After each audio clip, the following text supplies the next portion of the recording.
বাংলাদেশ ফুটবলে কি এবার আসছে সবচেয়ে বড় বিপ্লব? ইউরোপের একজন top level coach Chris Coleman সত্যিই কি বাংলাদেশের হেড কোচ হতে যাচ্ছেন? ক্রিস কোলম্যান কোনো সাধারণ কোচ না, তিনি ছিলেন ওয়েলস জাতীয় দলের হেড কোচ, যিনি ইতিহাস করেছিলেন। তার অধীনে ওয়েলস পৌঁছে গিয়েছিল 2016 ইউরো সেমিফাইনালে, যেখানে তারা হারিয়ে দিয়েছিল বড় বড় ইউরোপিয়ান টিমকে।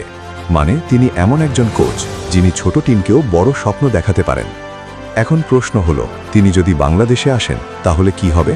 প্রথমেই বদলাতে পারে বাংলাদেশের সবচেয়ে বড় সমস্যা, defensive organisation, match control, tactical discipline. Bangladesh দল অনেক সময় ভালো খেলেও ম্যাচ হ্যান্ডেল করতে পারে না, এই জায়গাটাই হতে পারে তার প্রধান টার্গেট।